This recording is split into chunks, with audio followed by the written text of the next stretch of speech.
The water came up at her like a wall, and then it was over her head, and the cold went into her chest like a hand closing around the heart. And somewhere above the surface, a man named Calhoun was screaming her name into a headset that couldn't hear him anymore. That's where I want to start. Not at the beginning. The beginning is a clinic and a town in Maine and a man in a tie, and we'll get there because we always get there. But I don't want to start soft tonight.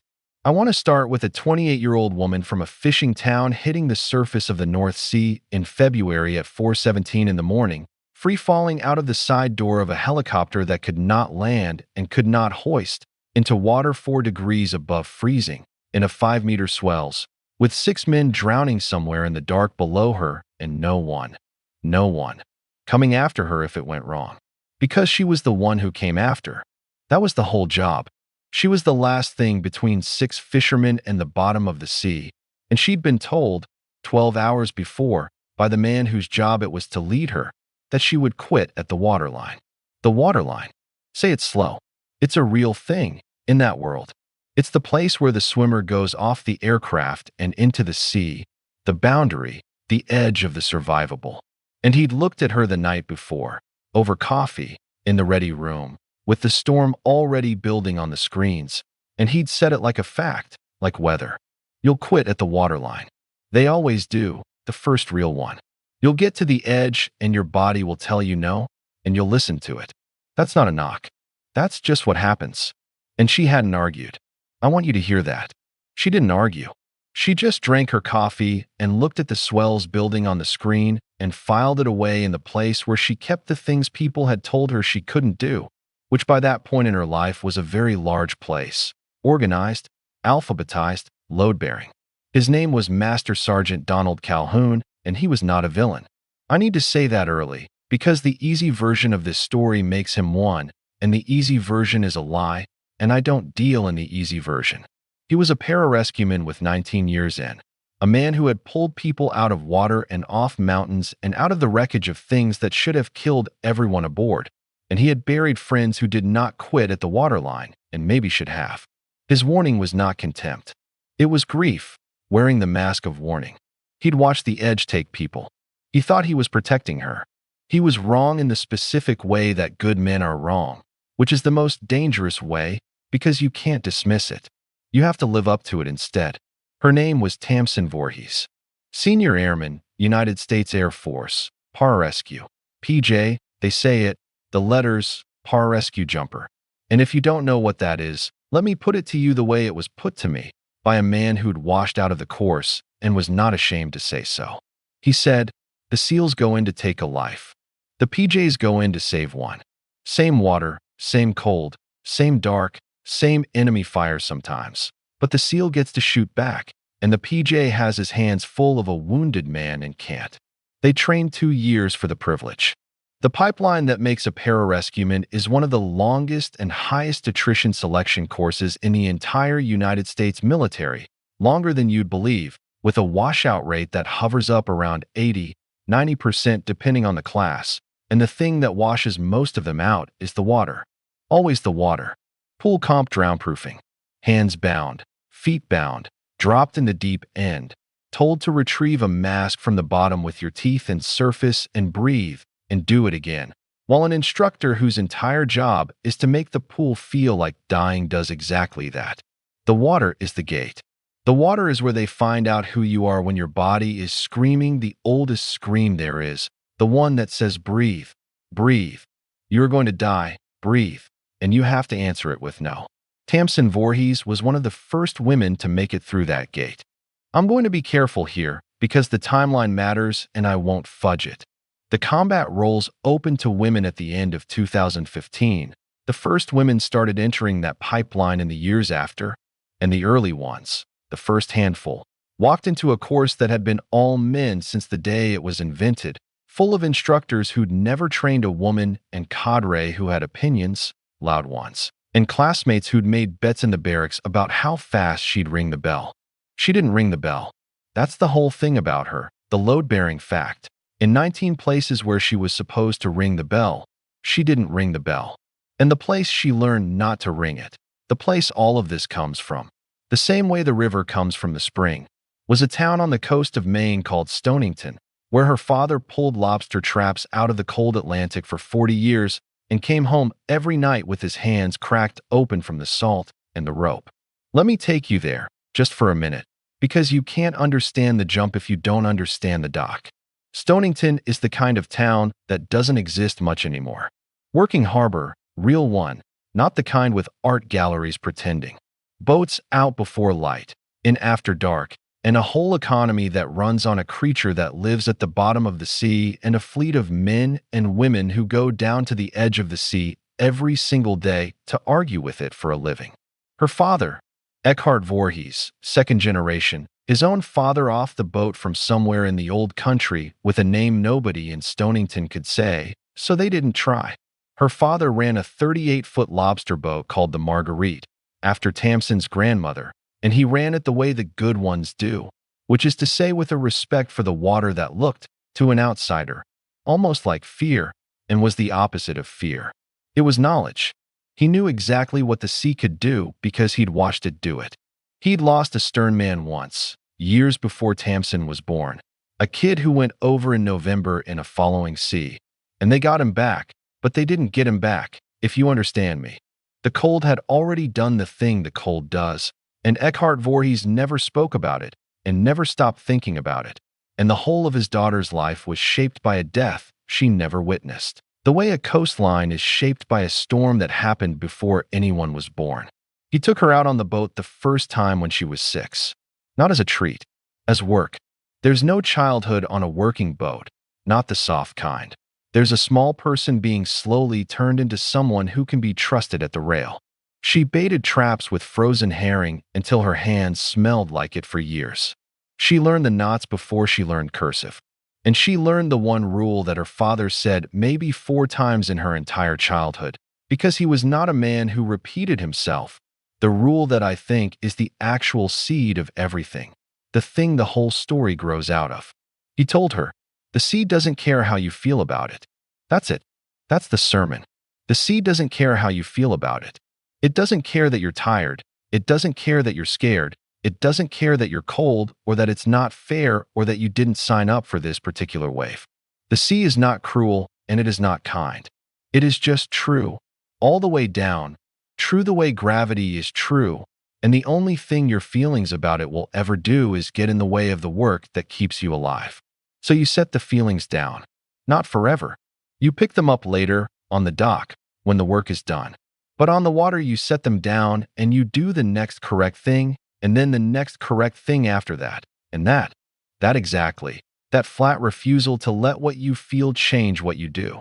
That is the thing Master Sergeant Calhoun mistook for something a 28-year-old woman wouldn't have when he told her she'd quit at the Waterline. He'd never been to Stonington. He didn't know she'd been setting her feelings down on the dock since she was 6 years old. Now, I have to tell you about the day she nearly drowned. Because she did, and because it's the hinge, and because if I don't tell you now you won't believe the 40 minutes later. She was 19, home from her first year of community college, working the boat for the summer, and they were hauling in weather they shouldn't have been hauling in. Eckhart had a bad feeling, but he also had a payment due. And that's the calculus that kills fishermen, the arithmetic of the marginal trip, and a wave came over the stern that no one saw, a rogue, the kind the sea throws once a season just to remind you. And it took Tamsin off the deck and into the water before she'd finished the thought that she was falling. Cold water. Maine water. Not as cold as the North Sea in February, but cold enough to start the clock. And she went under in her boots and her oilskins with the weight of all of it pulling her down. And she had, what? A few minutes, the cold shock minutes. The ones where your body betrays you, gasps when it shouldn't, where one inhaled mouthful of seawater is the whole ballgame. And here's what she told the one interviewer she ever really talked to, years later, about those few minutes in the water at 19. She said she heard her father's voice. Not yelling, not panicking. She heard him say, flat, the way he said everything, the sea doesn't care how you feel about it. And she said the strangest thing happened, the thing that I think made her into what she became. The fear didn't leave. People always say the fear left. The fear didn't leave. The fear stayed, screaming, exactly as loud, but it moved. It moved from the front of her to the side of her, from the driver's seat to the passenger seat. And from the passenger seat, it couldn't reach the controls anymore. And she stopped fighting the water and started reading it, the way her father read it, found the surface, got her boots off, at 19, in cold shock, by feel, which is a thing trained men fail to do. And she came up, and her father had the boat coming around already, and he didn't say a word when he hauled her over the rail, not one, and she didn't either, and they finished the haul. Soaked, shaking, 19 years old and 10 minutes off her own death. And they finished pulling the string because the traps were already set, and the sea doesn't care how you feel about it.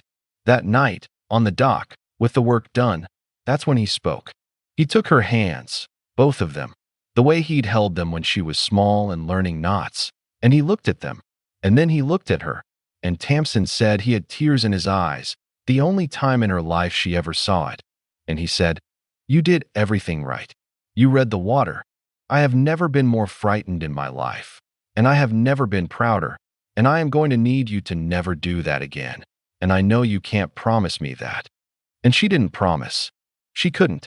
They both knew, in that moment on the dock, that the water had its hooks in her now, that she was one of the ones the sea marks, and that wherever her life when it was going to go back toward the edge, toward the waterline, because some people spend their whole lives running from the thing that nearly killed them, and a rare few run straight back at it for the rest of their days, and she was going to be the second kind. That's who jumped out of the helicopter. I need you to hold all of that. The dock, the rule, the boots she got off at 19 by feel, the father with tears in his eyes, because in about 3,000 more words a rescue hoist is going to fail at 4 in the morning in the North Sea, and a master sergeant is going to seize up with a cramp in water that stops hearts, and a young woman is going to have to decide, in about 4 seconds, whether the man who said she'd quit at the waterline was right. He had no idea who he'd said it to. He thought he was talking to a rookie. He was talking to Eckhart Voorhees' daughter, and she set her feelings down on the dock a long time ago. Let me tell you how she got from that dock to that doorway. The recruiter didn't know what to do with her, and that's where the second half of her really started. She walked into the office in Bangor at 22 with a community college degree she'd half finished, 2 more summers on the Marguerite behind her, and a thing in her she didn't have a word for yet, the pull back toward the edge. She told the recruiter she wanted to do search and rescue. She'd looked it up. She knew the Coast Guard did it, and she'd half expected to end up there, because the Coast Guard made sense for a Maine girl. It was practically the family business one harbor over. But the recruiter, Air Force recruiter, she'd walked into the wrong office honestly, or the right one. The recruiter said there was a thing called pararescue, and he said it the way men sometimes say a thing to a woman specifically so they can watch her flinch, a little test dressed up as information.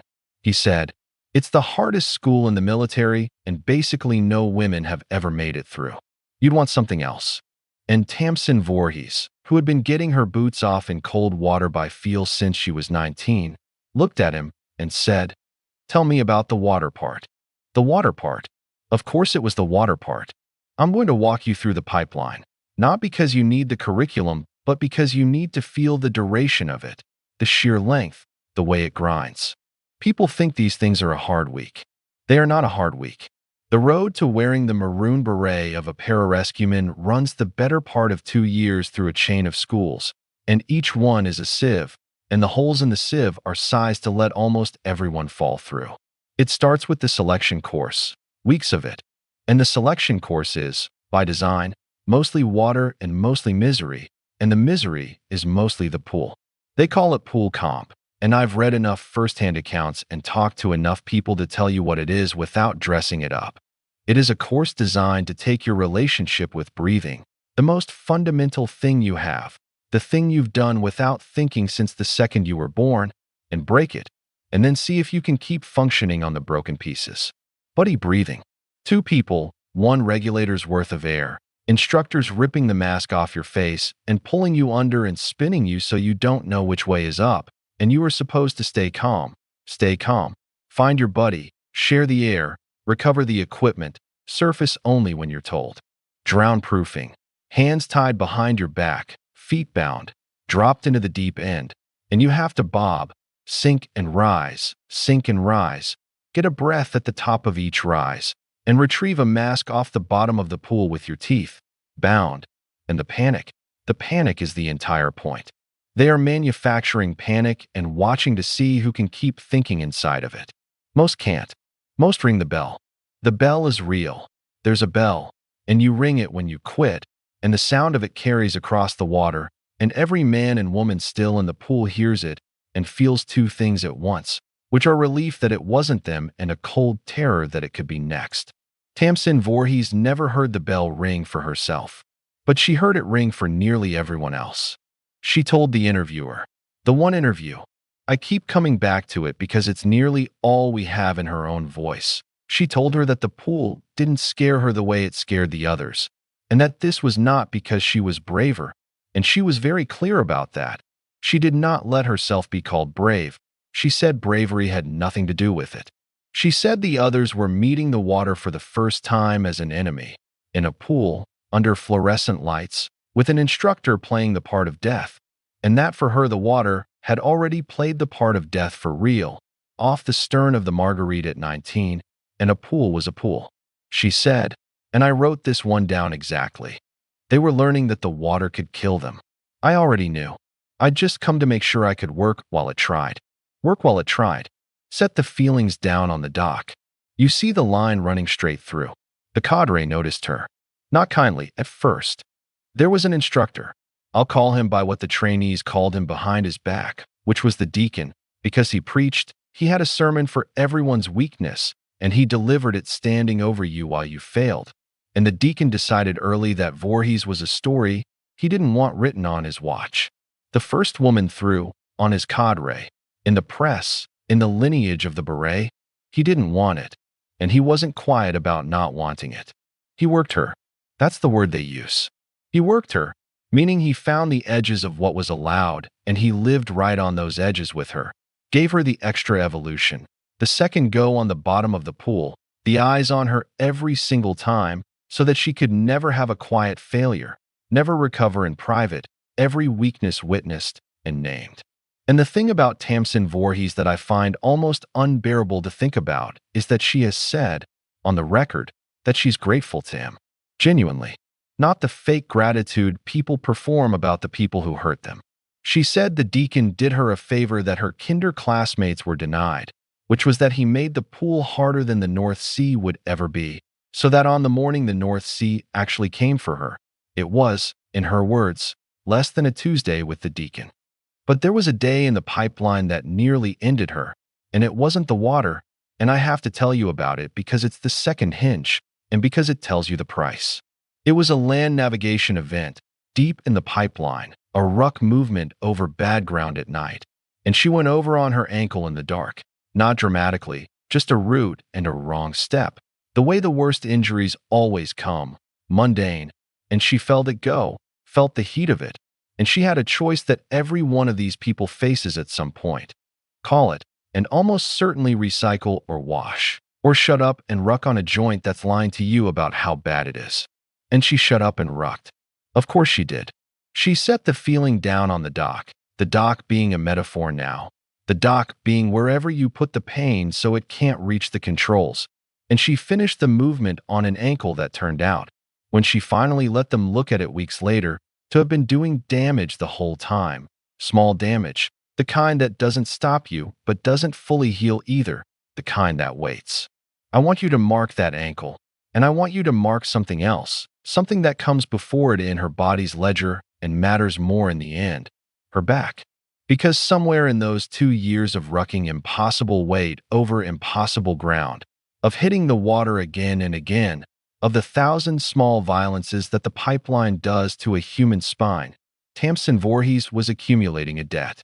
Every one of these operators is. It's the hidden tax of the job, the thing nobody puts on the recruiting poster, that the body that does this work is spending principal, not interest, and that the bill always comes due. And the only question is whether it comes due in a hospital after a long career or on a bad morning in the middle of one. She didn't know it yet. Nobody knows it yet, at that stage. You feel immortal in the exact years you are quietly mortgaging the back half of your life. But the debt was real and it was growing, and I'm telling you about it now so that when it comes due, and it comes due in 2022, in a way that ends everything, you understand that it didn't come from nowhere. It came from every step she took not quitting. She graduated. I won't pretend the ceremony was the climax, because it wasn't. The climax is in the water, but I'll tell you the one detail from it that matters. Her father came. Eckhart Voorhees, who had left the state of Maine maybe 4 times in his life, got in a truck and drove the whole way to watch his daughter receive the maroon beret of a United States Air Force pararescueman, one of the first women ever to do it. And at the ceremony, where they read the creed, the PJ Creed, the line that the whole community organizes its life and death around, that others may live, at the ceremony, Eckhart Voorhees, lobsterman, who had spoken the sentence, "The sea doesn't care how you feel about it," maybe 4 times in 20 years, came up to his daughter afterward and didn't say that he was proud, because he'd already said it once, on a dock, when she was 19, and he was not a man who repeated himself. He said something else. He took her hands, both of them, the way he always had, and he turned them over and looked at the palms, at the calluses that were a different shape now, rope calluses replaced by rope of a different kind calluses. And he said, "Now you go down to the edge for other people's children." And that was the whole blessing. That was the transfer. 40 years of going down to the edge for a living, handed across, hand to hand, on a parade field 1,000 miles from the only water he understood. Then she went to her unit, and she did the job. And for a while the job was the ordinary heroism that nobody films. The training, the standby, the occasional reel call that goes right, because almost all of them go right. The slow accumulation of competence and trust. And here is where Master Sergeant Donald Calhoun walks back into the story, because he was at her unit, and he was senior, and he was, on paper, exactly the kind of man who should have been in her corner, and he wasn't, not at first, and the reason he wasn't is the saddest reason there is. He'd lost someone. I told you that already, in the abstract, but let me give it to you straight because it's the engine of his whole attitude toward her. Years before, on a real mission, Calhoun had been the team lead when a younger PJ went into the water on a hoist that went bad. Different sea, different night, same physics. And the young man didn't come back. And Calhoun had been the voice in his ear. Calhoun had been the one who sent him. Calhoun had been the one who replayed it 10,000 nights since and found 100 places he could have called it differently. And he had built, out of that grief, a theory. The theory was that the young die because they don't know their limits, because they go to the edge believing they're invincible, and the edge teaches them otherwise one time, fatally. And the theory had a corollary, and the corollary was about Tamsin, and it was this, that a woman in this job, carrying everything she had to carry just to be allowed in the room, would feel she had something to prove, and that the something to prove would push her past the edge on the day the edge mattered, because she'd be unable to be the one who quit, because quitting would mean proving all of them right. He thought her strength was a fatal flaw. He thought the very thing that got her through the pool, the refusal to ring the bell, would, on a real call, become the thing that killed her, because she wouldn't ring the bell when ringing it was the correct tactical decision. And you know what? That's not a stupid theory. That's the thing. It's not stupid. There are people in those graves who died of exactly that, of can't be the one who quits. He wasn't projecting nonsense onto her. He was projecting a real pattern, a pattern with bodies behind it, onto the wrong specific human being, onto a woman who had learned at 6 years old, on a working boat, that your feelings about the water, including your pride, including your need to prove something, including your fear of being the one who rang the bell, are exactly the cargo you throw overboard first, because the sea doesn't care, and the work is the only thing that's real. So when he said it, "You'll quit at the waterline," he was, in his own mind, doing the kindest possible version of his job. He was trying to give her permission, in advance, to ring the bell. He was trying to be the team lead who, this time, said the thing early enough that the young person lived. He was fighting his own ghost, in that ready room, over coffee, and he genuinely could not see that the woman across the table had already had her drowning. already met the edge, already done the math the hard way at 19 years old with her father's voice in her ears and her boots in her hands at the bottom of the cold Atlantic. They were two people having two completely different conversations.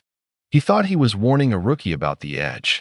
She thought, and she said this later, and it's the most generous thing anyone says in this whole story. She thought, that man is still in the water with his friend, and he's never going to get out, and he's trying to keep me out of it so he doesn't have to lose another one. She wasn't angry at him.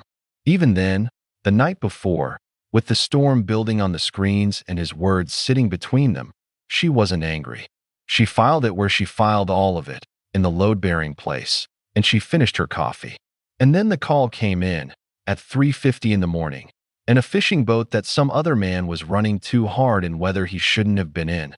The same arithmetic, the marginal trip, the payment due, her own father's exact gamble played out by a stranger. That boat went over in the North Sea with 6 souls aboard, and the helicopter spun up, and Master Sergeant Donald Calhoun and Senior Airman Tamsin Voorhees ran to the same aircraft to go down to the edge for other people's children. Let me put you in that helicopter. The thing nobody tells you about a real one is how loud it is, and how that loudness becomes a kind of silence. The HH-60, that's the Pave Hawk, the rescue variant of the Black Hawk, a machine built for exactly this and still barely adequate to it, because nothing is adequate to the North Sea in February. The HH-60 went out over black water at 140 knots with the doors open and the cold coming in like a living thing. And inside it was a wall of noise. The rotors, the wind, the engines, the crew on the intercom, the weather hammering the airframe. And Tamsin Voorhees sat in that wall of noise running her checks. And she said later that somewhere over the water the noise stopped meaning anything. The way her father's harbor stopped meaning anything when there was work, and what was left inside the noise was very quiet and very clear, and in that quiet she did the only useful thing, which was the next correct thing, and the next correct thing was equipment. She checked her dry suit seals. She checked her fins, clipped where she could reach them. She checked her mask, her snorkel, the strop, the rescue strap, the horse collar, the loop of webbing that goes around a survivor's body and lets the hoist lift him. Remember the strap. It's going to matter more than anything else in this story. She checked her knife, because you always check your knife, because in the water a line can wrap you and the knife is the difference. She checked the things you check, in the order you check them, and the checking is not really about the equipment. The checking is a prayer for people who don't pray. It's the ritual that holds the mind together when the mind would otherwise come apart, and every operator has it. And hers was the same one her father had done at the dock at 4 in the morning for 40 years, the slow walk around the boat, touching things, and she didn't know until that night how much of him was in her hands. The crew chief on the hoist was a man named Reyes, and the pilots were fighting the aircraft. That's the only way to describe what they do in that weather. They fight it. They wrestle a 16,000-pound machine against a wind that wants to throw it into the sea. And Calhoun was the team lead, which meant Calhoun made the call about who went into the water and when. That was his authority and his burden. And as they came up on the position, as the searchlight found the scene resolved out of the dark into something that made even the experienced men on that aircraft go quiet. And I want to describe it to you exactly, because the scene is the problem. The scene is the whole tactical truth that everything else flows from. The trawler was over. Capsized, hull up, a dark, wet whaleback of a thing rolling in the swells, and in the water around it. In the cones of the searchlight cutting through driving rain and spray were the survivors, not neatly, not together, but scattered, because the sea scatters people. That's what it does. It takes a group, and it makes them 6 separate dying individuals spread across 100 meters of moving water. Some had a life raft, half inflated, useless, more anchor than aid. Some had nothing but a life vest, and the cold counting them down. 6 men, her father's kind of man, and the swells were running 5 meters, which means that for half of every wave cycle a survivor simply disappears, gone, down in a trough, and you're hoisting over water that is itself a moving wall, rising and falling 15 feet, and the downwash from the rotors is flattening the wave tops into stinging horizontal spray, and the whole thing, I want you to feel this. The whole thing is happening in the dark. Calhoun made the first call, and it was the right call, the book call, the one I'd have made and you'd have made. Hoist Reyes down with the strop. Work the survivors one at a time. No swimmer in the water yet.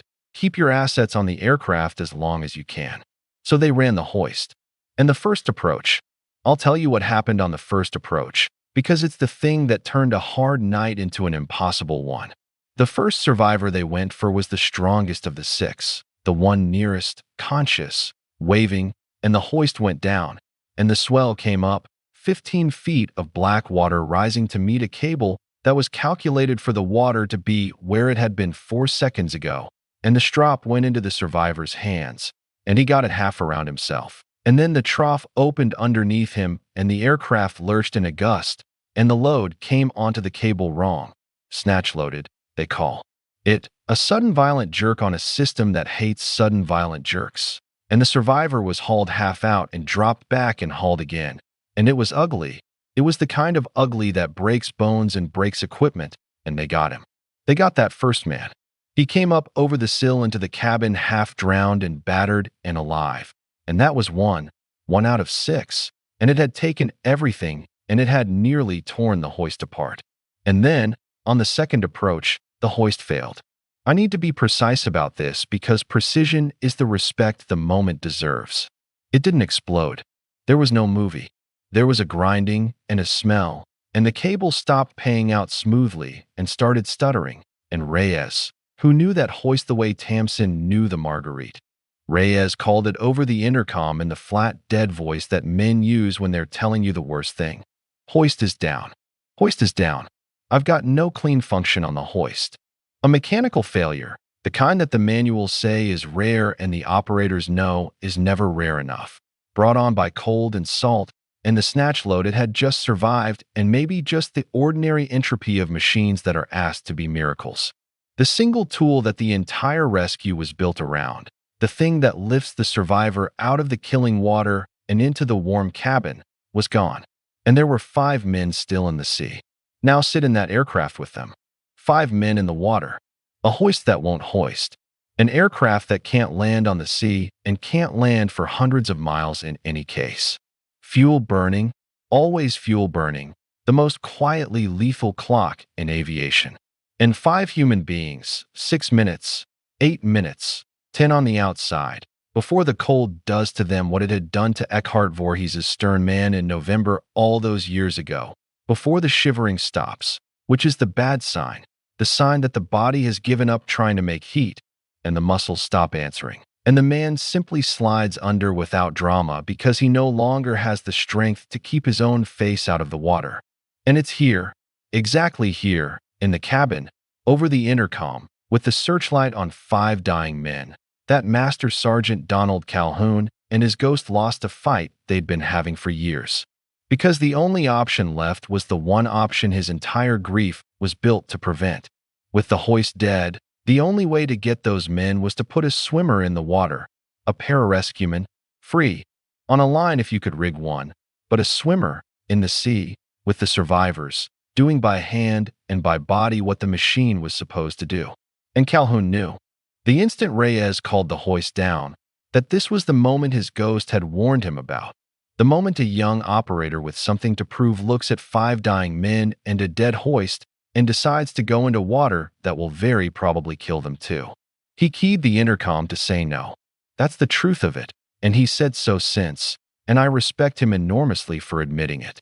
His first instinct, his trained, grief-shaped instinct, was to say no, hold, we work the problem, we don't lose 2 more in the water tonight. His whole body moved to say no, and Tamsin Voorhees was already standing up. She was already at the door. She'd already read it the way her father read A Following Sea, faster than thought, the whole picture at once.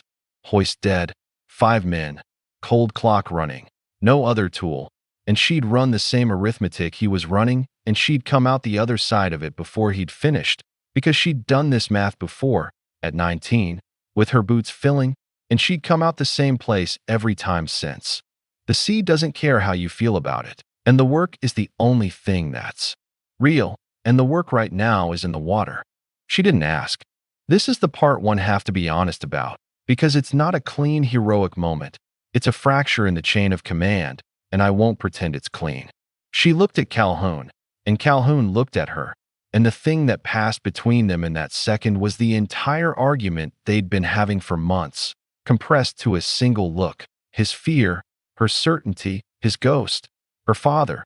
And he opened his mouth to say no, to say the word that he believed would save her life.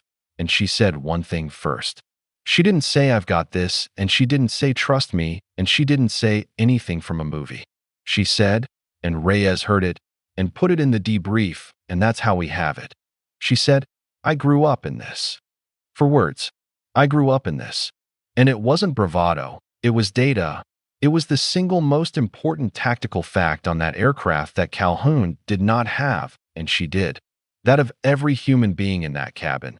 She was the only one who had been raised on cold working water, who had gone over the side for real and gotten her own boots off by feel, who understood in her body and not just her training what 5-meter swells did, and how a survivor in the cold stopped being able to help himself, and exactly how you read the trough to time your approach. He had the rank. She had the dock. And in the half-second he had to decide whether to override her. And he could have. He had the authority. He could have grabbed her harness and put her on her back on the cabin floor.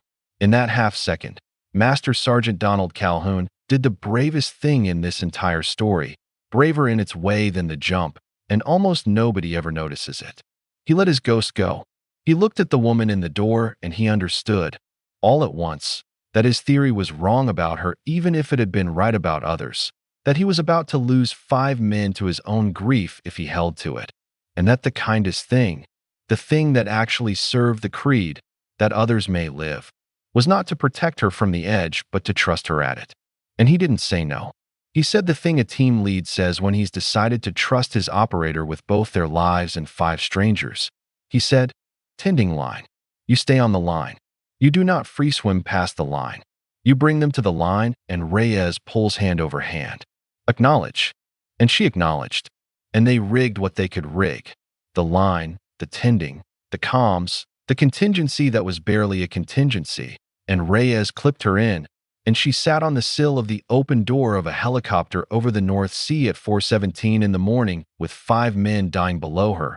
And she looked down into the black water that had tried to take her once before. The old enemy, the thing her whole life had bent toward. And somewhere under the noise it went very quiet and very clear. And she heard her father's voice. The sea doesn't care how you feel about it. And she jumped. The water came up at her like a wall. And then it was over her head, and the cold went into her chest like a hand closing around the heart. The cold shock, the old betrayal, the body's gasp reflex screaming breathe at the exact moment that breathing means seawater and death. And for 1 second, one single second, the fear came roaring up from the front of her where it lives in everyone. And Tamsin Voorhees did the thing she had been training to do since she was 6 years old without knowing she was training for it. She moved the fear from the driver's seat to the passenger seat.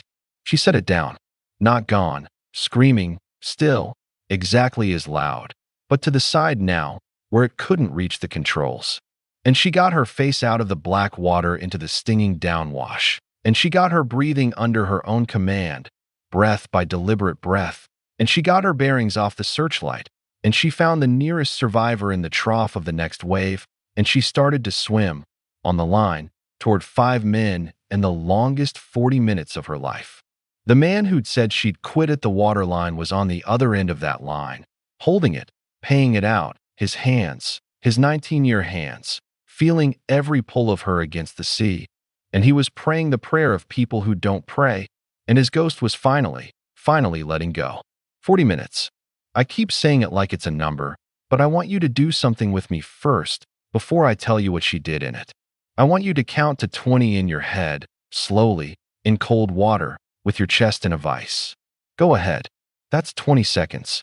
Now do that 120 times in a row without stopping. And at the end of each 20 you have to have made a correct decision that keeps a stranger alive. And the water is dragging you 15 feet up and 15 feet down. And the only warmth in the universe is a helicopter you can't reach. That's 40 minutes in the North Sea. That's what she signed up to spend. The first man was the closest and the strongest of the five still in the water, and she went to him first, which is wrong, sort of, by one cruel logic and right by another. The cruel logic says you triage. You go to the weakest first, the one closest to going under, because the strong one can hold on a little longer. But Tamsin made the call her father would have made, the working water call, which is that you cannot save anyone if your system isn't working, and you prove the system on the man most likely to survive it, so that when you bring it to the dying ones it actually functions. She got to him, and she did the thing she'd done 10,000 times in a pool with the deacon standing over her. She got the strap around a panicking human being who did not want to let go of the half-flooded raft, who fought her, because they always fight you. The drowning fight the people who come to save them. It's one of the ugliest truths of the work. And she talked to him the whole time in a voice she said came out of her sounding exactly like her father, flat, certain, the sea doesn't care, give me your arm, give me your arm, I have you.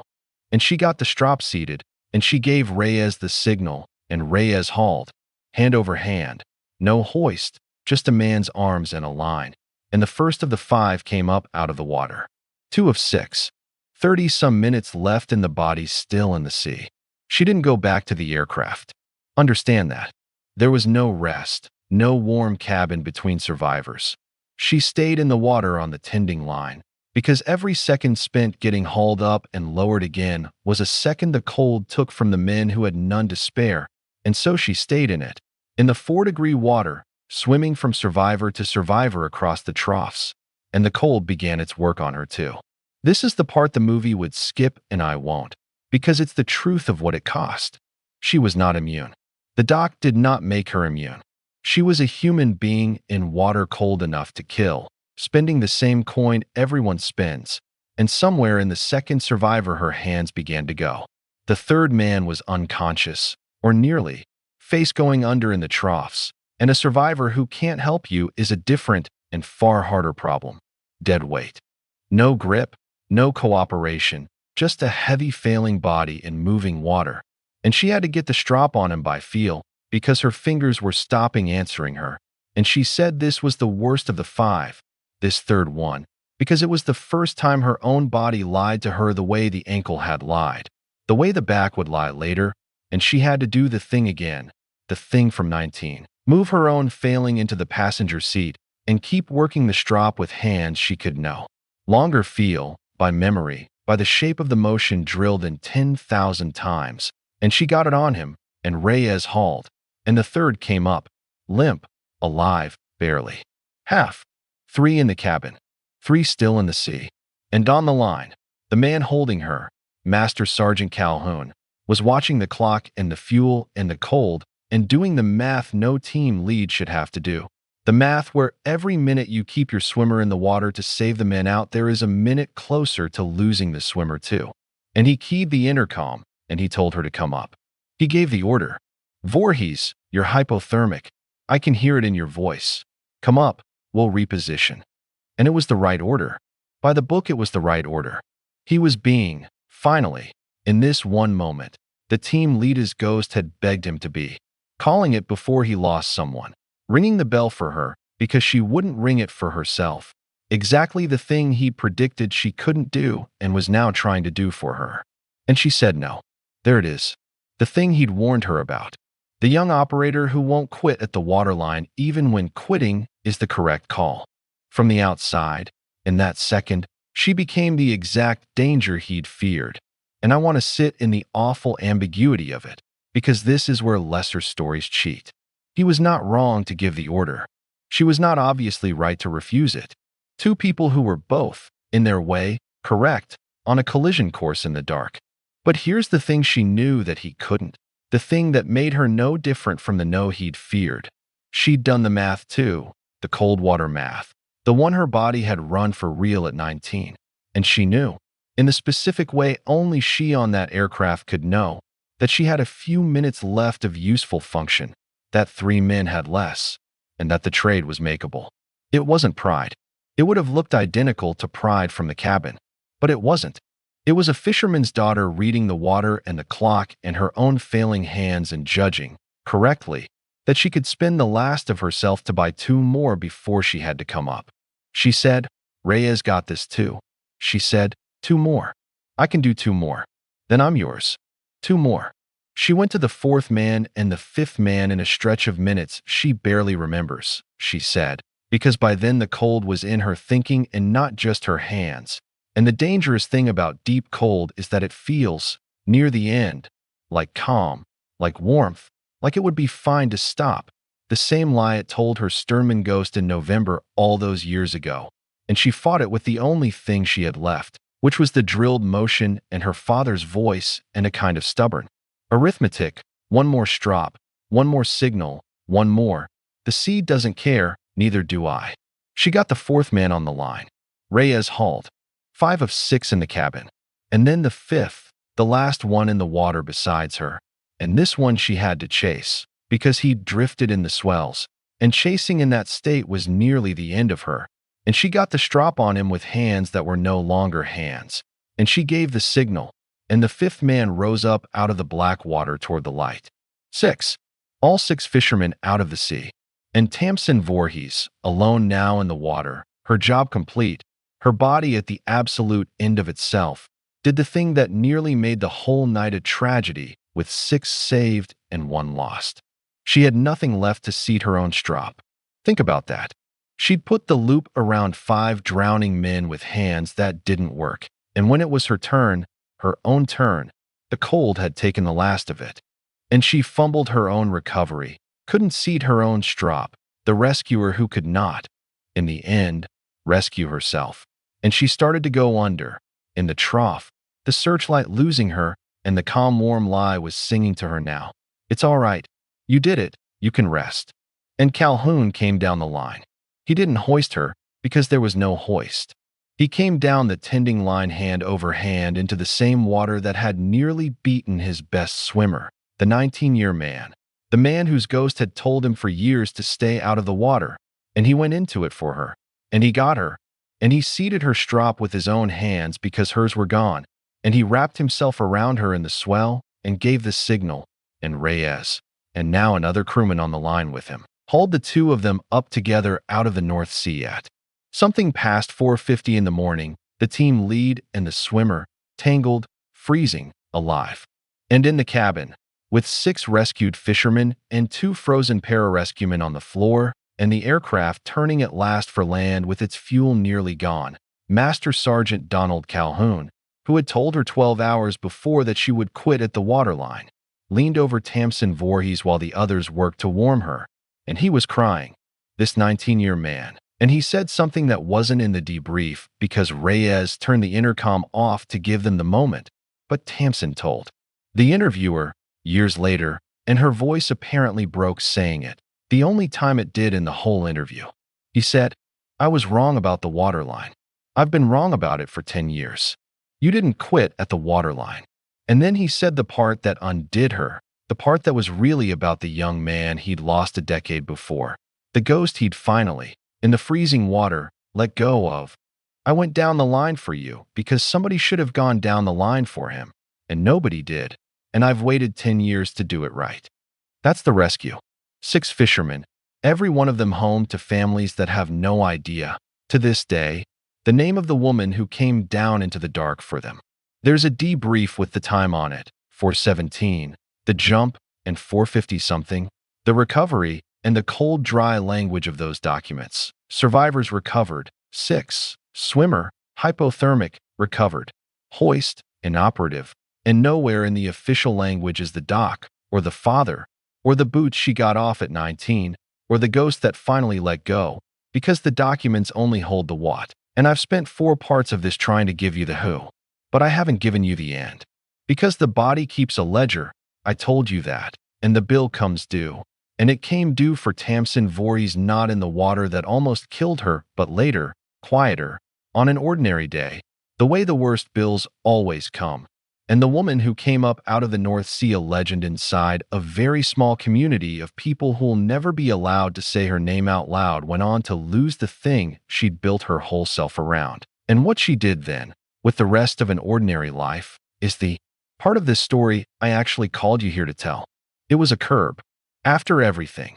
After the pool, after the deacon, after 5-meter swells and a dead hoist and 40 minutes in water that stops hearts.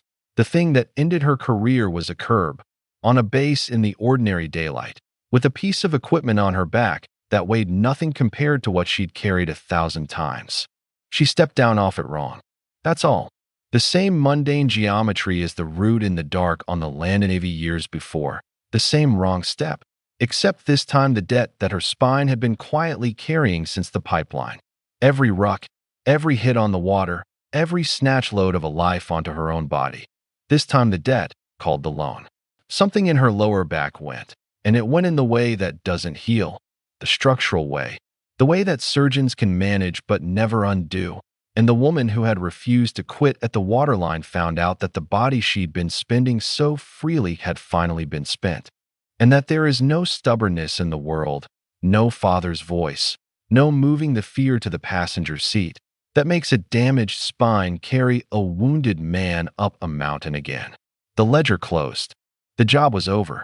Not in fire, not in glory, on a curb, in the daylight, in the most ordinary way a person can be told that the only life they ever wanted is finished. I want to stay in this, because this is the part the rescue exists to set up. Anyone can be brave for 40 minutes with the searchlight on them.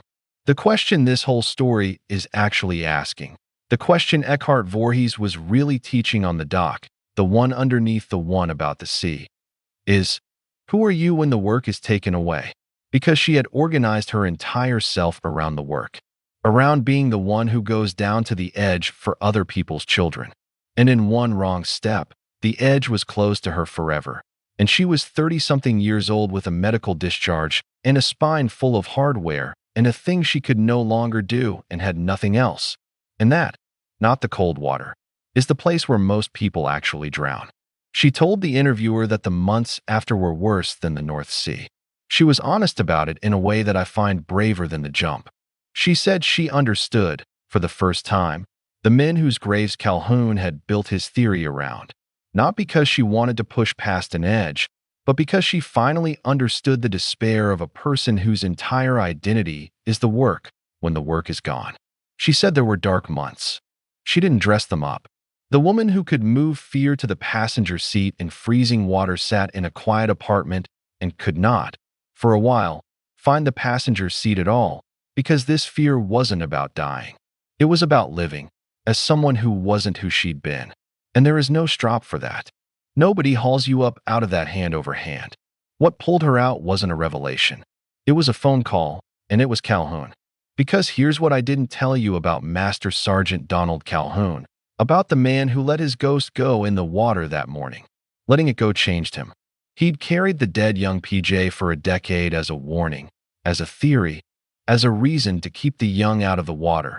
And the night Tamsin proved the theory wrong, and he went down the line to do for her what nobody did for the kid, the grief finally finished its work and turned into something else. It turned into a project. He'd retired by the time her back went, 20-plus years, done, and he'd started something small, unofficial, the kind of thing that operators do for each other in the quiet.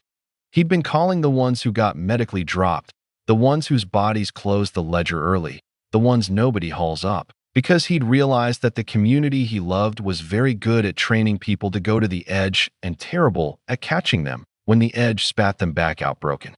And one of the calls he made was to her, and he didn't give her a speech. He was not a speech man, any more than her father was. He said, and she laughed when she told this, the first laugh in the interview. He said, Voorhees, you're feeling sorry for yourself. Flat. Like weather. And she said yes. And he said the thing that became the rest of her life, the thing that closed the circle all the way back to a dock in Stonington. He said, you spent 15 years learning how to be the one who goes down the line. The line's still here. The water just changed. The line's still here. The water just changed. She didn't understand it at first. He had to spell it out, because he was bad at metaphors and good at people.